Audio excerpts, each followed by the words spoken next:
कहानी की शुरुआत होती है 18वीं सदी में, जहां जेल में जीन नाम के कैदी को सजा होने वाली थी। कई गार्ड्स उसे घसीटकर एक बैल्कनी में ले आए, जहां हजारों लोग गुस्से में उसे फांसी दिलवाना चाहते थे। तब ऐलान किया गया कि 2 दिन बाद जीन को बुरी तरह प्रताड़ित करके फांसी की सजा दी जाएगी। इस कहानी की शुरुआत कई साल पहले पेरिस में हुई, जहाँ के एक बहुत बदबूदार बाजार में एक औरत ठेला लगाकर खड़ी थी। अचानक उसके पेट में जोरदार दर्द हुआ और उसने वहीं बच्चा पैदा कर दिया। पहले भी उसके कई बच्चे मरे हुए ही पैदा हुए थे, तो उसे लगा कि शायद ये वाला भी मरा हुआ है। वो बच्चे को कचरे में धकेल कर एक बार फिर से काम पर लग गई। ये बच्चा जीन ही था और जैसे ही उसने पहली सांस ली तो उसे बाजार की बेहद खतरनाक बदबू सूंघने को मिली। जब जीन पहली बार रोया तो सब लोगों ने उसकी माँ पर अपने बच्चे को मारने का इल्जाम लगाया। उसकी माँ भागने लगी, पर अंत में सिपाहियों ने उसे पकड़कर फांसी दे दी। इसके बाद जीन को मैडम गिलर्ड के अनाथ आश्रम में भेजा गया,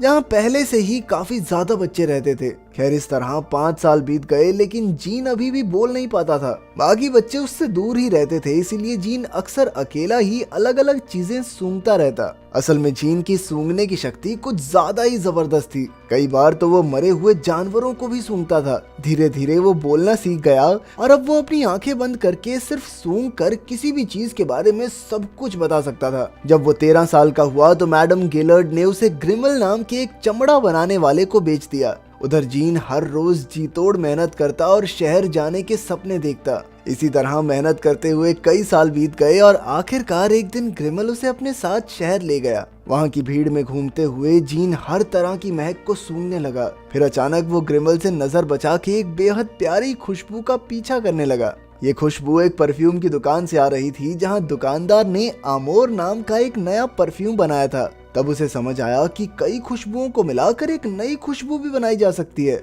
अचानक से उसे एक और खुशबू आई। ऐसी खुशबू उसने अपनी जिंदगी में कभी नहीं सूंघी थी। वो उसकी तरफ भागा तो पता चला कि ये खूबसूरत लड़की की खुशबू थी। जीन उसके पीछे जाकर उसका कंधा सूंघने लगा।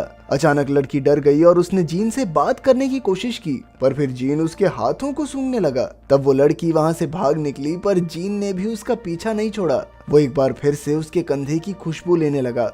उसे देखते ही लड़की ने चिल्लाने की कोशिश की, पर जीन ने उसका मुंह बंद कर दिया और उसे अपने साथ अंधेरे में ले गया। कुछ देर बाद उसने देखा कि सांस न आने की वजह से उस लड़की की मौत हो गई थी, पर जीन को इस बात से कोई फर्क नहीं पड़ा। वो उस लड़की के कपड़े उतार कर उसे सर से पांव तक सूंघने लगा, पर फिर कुछ ही देर में लड़की की लाश से खुशबू आनी बंद हो गई और बेचारे जीन का चेहरा उतर गया। उस रात ग्रिमल ने उसे भाग जाने के लिए बहुत पीटा। इसके बाद जीन को नींद नहीं आई, क्योंकि वो ऐसा तरीका खोजना चाहता था जिससे इंसान की खुशबू को हमेशा के लिए संभाल कर रखा जा सके। वहीं दूसरी ओर हम जिसेपी नाम के एक परफ्यूम वाले को देखते हैं, जिसकी दुकान पर कोई नहीं आता था। और जब से उस दूसरे दुकानदार ने वो आमोर परफ्यूम बनाया था, तब से 2 लोगों ने जिसेपी के यहाँ आना लगभग छोड़ ही दिया था। अब जिसेपी ने भी आमोर परफ्यूम बनाने की खूब कोशिश की, मगर वो बात नहीं बनी। खैर, एक रात जीन जिसेपी की दुकान में सामान पहुंचाने आया, तो वहाँ पर रखी सभी खुशबुओं को सूंघकर वो हक्का बक्का रह गया। वो समझ गया कि जिसेपी आमोर परफ्यूम बनाना चाहता है,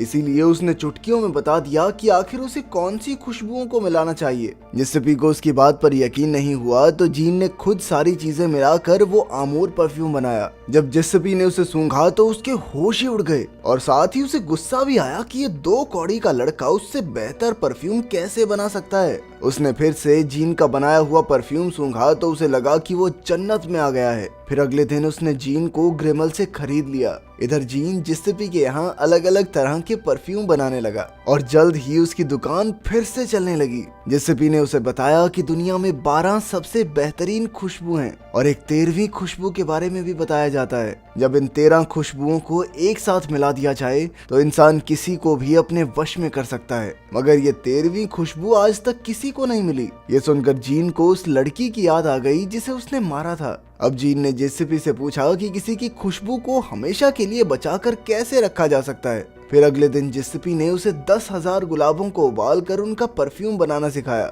कई घंटों के इंतजार के बाद जब परफ्यूम की पहली बूंद गिरी तो जीन बेहद खुश हुआ और अपना परफ्यूम बनाने के लिए अजीबोगरीब चीजें ढूंढने लगा। उसने कई लोहे की चीजों को कढ़ाई में डालकर उनका परफ्यूम बनाने की कोशिश की, पर गुलाब की तरह लोहे को उबाल कर परफ्यूम नहीं बनाया जा सकता था। इसीलिए हताश होकर जीन रोने लग गया। जब जिस्सपी वहां आया तो उसने देखा कि जीन ने उसकी बिल्ली तक को कढ़ाई में डाल दिया था। जिस्सपी ने उसे खूब डांटा और कहा कि जिंदा चीजों का परफ्यूम नहीं बनाया जा सकता। ये सुनकर जीन वहीं बेहोश हो गया और कई डॉक्टर्स की दवाई के बावजूद भी वो ठीक नहीं हुआ। जब जीन मरने वाला था तो उसने जिस्सपी से पूछा कि क्या परफ्यूम बनाने का कोई और भी तरीका है। आखिरकार जिस्सपी ने उसे एनफ्लोरेज नाम की एक टेक्निक के बारे में बताया जिसका इस्तेमाल ग्रासे शहर में होता है। ये सुनकर जीन की तबीयत ठीक होने लगी। आखिरकार उसने ग्रासे शहर जाकर वो टेक्निक सीखने का फैसला किया, मगर जिस्सपी ने कहा कि जब तक वो उसे 100 नए परफ्यूम बनाकर नहीं दे देता तब तक वो उसे जाने नहीं देगा।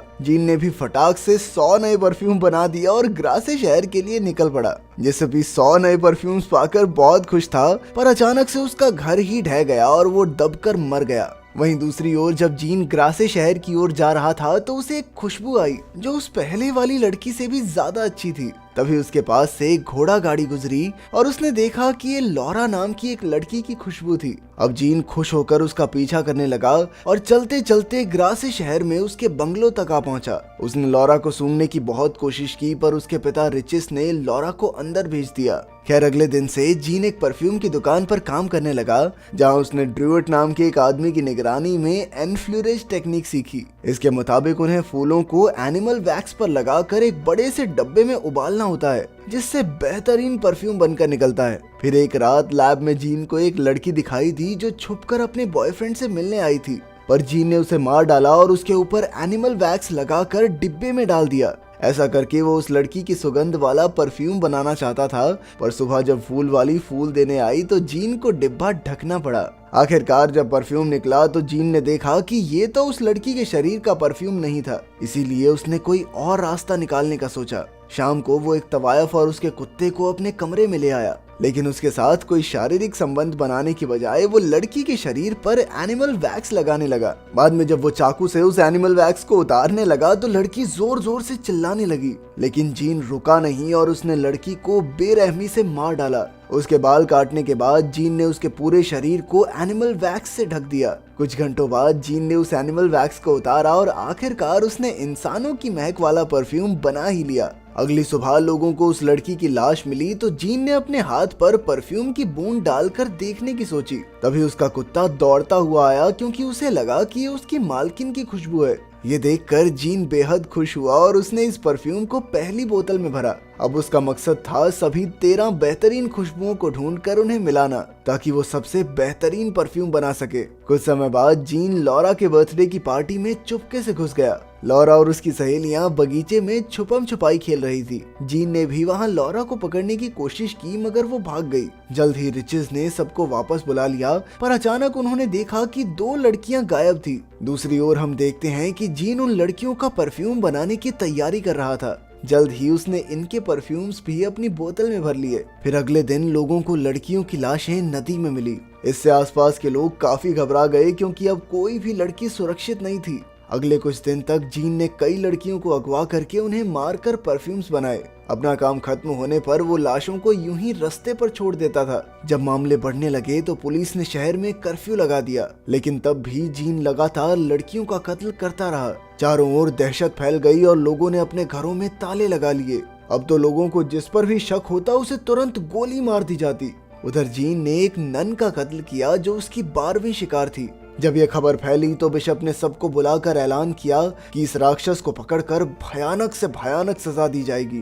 तभी अचानक एक आदमी चिल्लाने लगा कि कातिल पकड़ा गया। रिचिस को इस पर विश्वास नहीं था, क्योंकि इस कातिल की जानकारी असली कातिल से नहीं मिलती थी। मगर चर्च वालों ने इस आदमी को फांसी देकर मामला बंद कर दिया। उधर 3 उन 12 खुशबुओं को मिलाकर बहुत खुश हुआ, पर वो जानता था कि 13वीं रूहानी खुशबू के बिना ये परफ्यूम अभी भी अधूरा है। वो चाहता था कि 13वीं खुशबू लॉरा की हो, इसीलिए रात को वो छुपते छुपाते लॉरा के कमरे तक पहुंच गया। पर अचानक रिचिस की आंख खुली और वो भागकर लॉरा के पास आया। उसने देखा कि खिड़की खुली थी, यानी यहाँ कोई तो आया था। अगले ही दिन रिचिस अपनी बेटी को बचाने के लिए सारा सामान बांधकर लॉरा के साथ शहर छोड़कर निकल पड़ा। कातिल को चकमा देने के लिए उसने खाली बग्घी उल्टी दिशा में भी भेजी और लॉरा को घुड़सवार के भेस में अपने साथ ले आया। पर जीन की नाक को तुरंत पता चल गया कि लॉरा की खुशबू दूर जा रही है, इसीलिए वो अपना सामान बांधकर खुशबू के पीछे दौड़ने लगा। कुछ समय बाद रिचिस और लॉरा एक होटल में पहुंचे और रिचिस ने सारे कमरे बुक कर लिए। फिर रात को उसने लॉरा को बिना खिड़की वाले कमरे में बंद कर दिया। उधर खुशबू का पीछा करते करते जीन होटल तक आ पहुंचा। वो नौकरों के कमरे से अंदर घुसा और उसने रिचिस के टेबल से चाबी चुरा ली। आखिरकार वो लॉरा के कमरे तक पहुंच गया और जैसे ही वो उसे मारने वाला था, अचानक लॉरा की आंख खुल गई। जीन थोड़ा हिचकिचाया, पर अगली सुबह जब रिचिस ने कमरा खोला तो लॉरा की लाश देखकर उसके पैरों तले जमीन खिसक गई। उधर जीन ने लॉरा की खुशबू को बाकी खुशबुओं में मिलाकर आखिरकार दुनिया का सबसे बेहतरीन परफ्यूम बना ही लिया। लेकिन इससे पहले कि वो उसे सूंघ पाता, सिपाहियों ने उसे गिरफ्तार कर लिया। जीन ने तुरंत परफ्यूम अपनी जेब में छुपाया और उनके साथ चला गया। बाद में रिचिस ने उसे पानी में डुबोकर पूछा कि आखिरकार उसने लॉरा को क्यों मारा, पर जीन ने सिर्फ यही कहा कि मुझे उसकी जरूरत थी। आखिरकार जीन की फांसी का दिन आया और पूरा शहर उसे देखने पहुंचा। जब गार्ड्स जेल में उसे लेने आए तो जीन ने वो परफ्यूम की बोतल खोली। इसके बाद हम देखते हैं कि जीन एक घोड़ा गाड़ी में सवार होकर फांसी की जगह पहुंचा। उसने चर्च से आए हुए उस लॉर्ड के कपड़े पहने थे और अपना बनाया परफ्यूम लगाया था। जैसे ही वो लोगों के पास गया तो लोग उसकी खुशबू से मंत्रमुग्ध होकर घुटनों पर बैठ गए। जैसे ही वो जल्लाद के पास गया तो उसने भी जीन को बेगुनाह घोषित कर दिया। फिर जीन ने ये परफ्यूम एक रुमाल पर लगाया और उसे चारों ओर हवा में फैला दिया। अचानक सबको लगने लगा कि वो स्वर्ग में पहुंच गए हैं। यहाँ तक कि बिशप भी अपने घुटनों पर आ गया। हजारों लोग मंत्रमुग्ध होकर जीन को देवता कहकर पुकारने लगे। आखिरकार जीन का सपना पूरा हो रहा था। उधर रिचिस काफी हैरान था, क्योंकि अब तक उस तक परफ्यूम की खुशबू नहीं पहुंची थी। फिर जीन ने वो रुमाल हवा में उड़ा दिया और खुशबू के फैलते ही हजारों लोग एक दूसरे को चूमने लगे। अचानक रिचिस तलवार लेकर उसे मारने आया, पर तभी परफ्यूम ने उसे भी वश में कर लिया और वो जीन को अपना बेटा कहने लगा।